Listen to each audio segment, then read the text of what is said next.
Good morning. Good morning. Good morning. Welcome to the first episode of The Morning Deuce with Dave Espindle, brought to you by hashtagtrenders.com. A lot of people are curious, what is The Morning Deuce? Well, here you go. I'm going to tell you right now. The Morning Deuce is a 6 to 10 minute podcast that will be conducted by me, yours truly, Dave Espindle, Monday through Friday. And it's designed for that time in the morning, that little bit of alone time that you have. Maybe you're on your drive to work. Maybe, you're making breakfast, sipping a cup of coffee.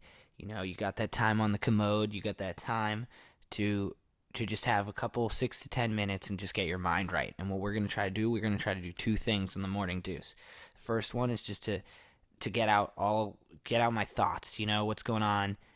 Come journey with me. Come get all the shit out from whatever happened the night before, whatever we're thinking about the next day. Sometimes it might be something funny. Sometimes it might be something that's coming up huge on TV, something I watch, something that's going on in my life, something fascinating, some facts, something political, something interesting that we can get that out off the bat. Just take all that thought that's up in space and bring it down, spit it out, start with that. And then part two is we're going to wipe it clean.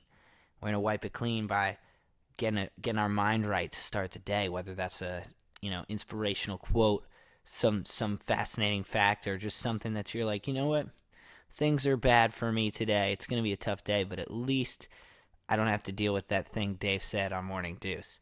So that's what we're gonna work on. We're gonna work on getting it right every morning.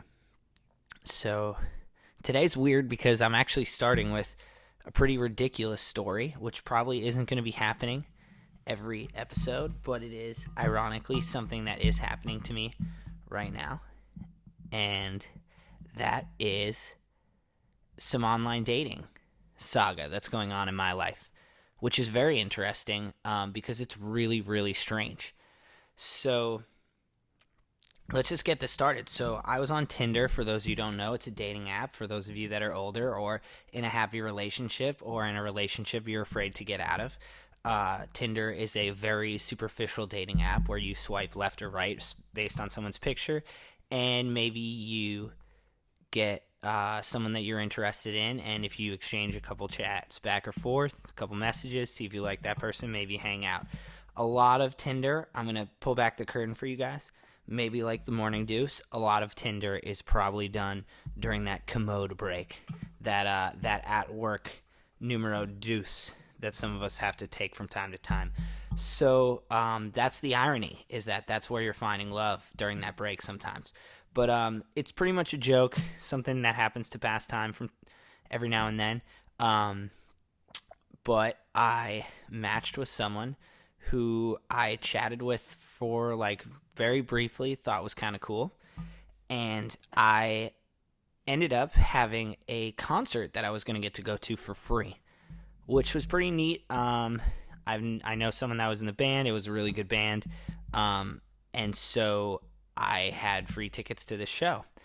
And so she had messaged me back and forth a couple times, and I just thought, it's not going to take a lot of effort to get this person to come to this, and it's a pretty cool opportunity. I'm already going with my friend. Let's see if she wants to come along, maybe bring a friend. That could be cool. So figure out if this person's actually cool, worth talking to. So I asked her, hey, do you wanna go to this concert? I got free tickets. It's cool. It's someone I know. It's at this venue called the Casbah, which is a rock venue in San Diego. So send her that message. We'd sent a couple back and forth before that, just every 2 or 3 minutes. Send that message, and it was the concert was on a Friday, and I think I'm sending this on a Thursday, and we just go radio silent for 8 hours. She doesn't write back to me. So I'm just thinking, okay, she's not into it. She didn't actually want to hang out with me, which is totally fine because I've put very limited effort into this, and I have very thick skin. Not worried about rejection over in this corner. Familiar with the taste. So anyway, I am wait, it's like 8 hours go by. Next morning, I think I wake up, do my thing, boom, get a ping on my phone, look at it. It's our said female friend from Tinder. She writes to me, "Where is it?" And that is where the situation gets a little diversified.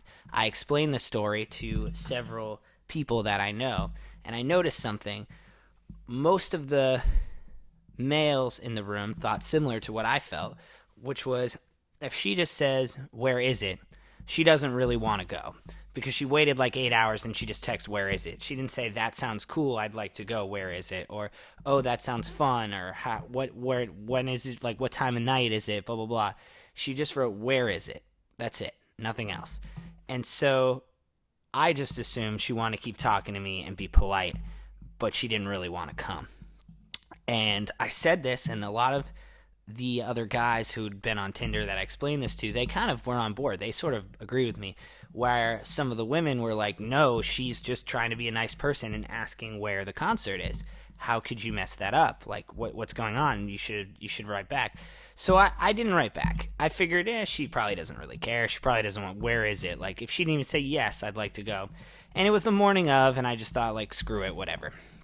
Go to the concert. It's an awesome show. Go with my friend. And 4 days later or something, I hadn't talked to her. She just writes back to me in the blue, "How are you doing? How was that concert?"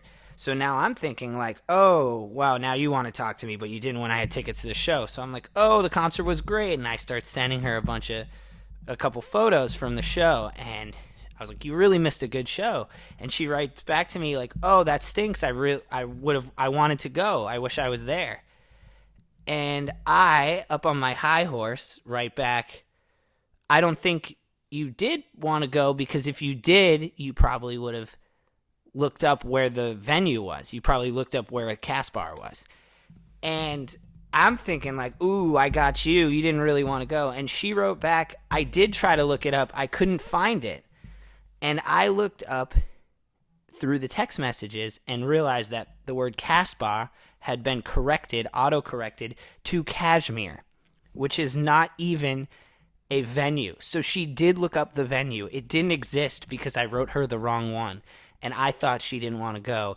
Turns out I was just being a huge jerk. Clearly, I'm an idiot. This girl wanted to go to the concert. She was cute and everything, and I totally messed that up. And now I'm being even more of a jerk because I'm like, you didn't really want to go, when really it was just me, like, being an idiot. Probably one of the dumber things I've done in a while. So then I wrote back, I was like, "I feel so bad. I'm so sorry. I can't believe it changed auto-corrected. My bad. I feel really bad about this. I owe you. Like, let me take you out some other time." Because now I feel guilty. Like, well, I messed this up. She starts chatting back and forth. We actually found out, there was some she was really interesting to talk to.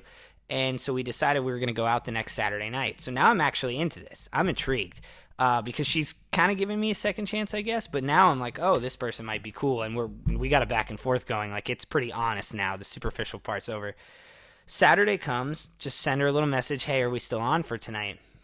And she says, "I'm so sorry. I don't want you to think I'm flaky, but I can't do it tonight." And then she writes back, "I am actually a flaky person, but this time I had a legitimate, really good excuse. Something came up, I had to do it, but I can go out with you next week." Like, a bunch, and she gave me like 3 or 4 days she was available. So I'm thinking like, okay, what's going on? I messed up the last time. Now you seem to be messing up this time. What's going on? I don't get it. Well, I just write back. I'm like, okay, maybe we can hang out a little bit later, or later this week, blah, blah, blah. And I'm like, what's your reason for not coming? And she writes to me, well, the next morning. She didn't write back. She writes to me the next morning. "Well, it's kind of hard to believe, but, I'll tell you at some point when I see you. I'll tell you when I see you." I was like, okay. A couple days go by. I'm like, "Hey, do you want to hang out on Friday?" She says, "Yes, I do want to hang out, but I'm going to Vegas on a spontaneous trip." She's driving from Southern California to Vegas the next day. I said, "Oh, that's crazy. Like, what made you decide to do that trip?" She's like, it's just kind of like a spontaneous thing. I've never been there since I turned 21, and I really want to go, and such and such. I'm like, okay, well, we can hang out Friday. I hope, you can do your thing on Saturday for Vegas. Hey, what was that reason that you flaked on me. Now I'm really curious last week, like what happened? And she writes to me and she's like, well, I didn't want to say it, but I guess I'll say it now. And it's kind of why I'm going to Vegas on Saturday. I'm getting married. That's what she said. I'm getting married. And I had to meet with the guy to finalize the plans to get married next Saturday, a week later. And so we're getting married at a drive-through chapel in Las Vegas on Saturday, but I can still go out with you on Friday night. And I know what you're thinking. She's crazy. And so I did what any reasonable person would do in that situation.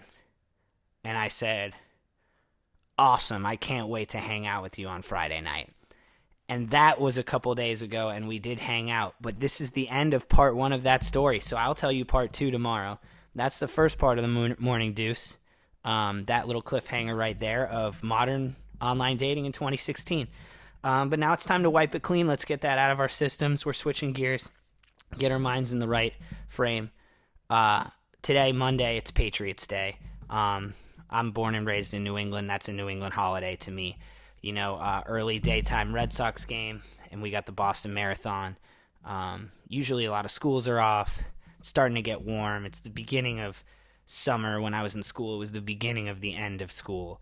And it was a big day. And obviously the marathon is always something that's, near and dear to people who are from Boston. One of my favorite images ever from the city is when a couple years after the marathon bombing, there was the horrible, horrible snow that Boston had, like the worst ever in recorded history for the city.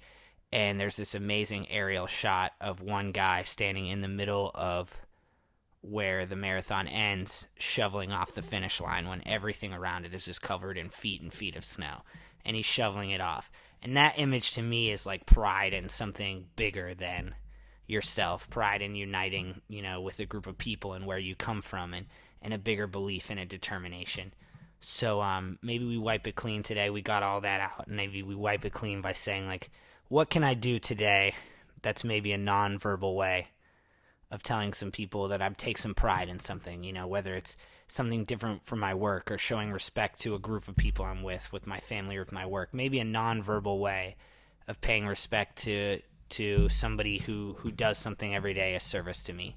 Whether it's the person who makes your coffee, whether it's a police officer you see, somebody's out there doing a service for you that you maybe take for granted, or someone's doing something, but we're all bigger than ourselves. We can be bigger than ourselves. So what can I do on this Monday to maybe a nonverbal way of saying, I understand that this is bigger than me, and that I can be, a little bit of something better, a way of giving back, like that guy shoveling, just a way of maybe giving back to something else that people might notice.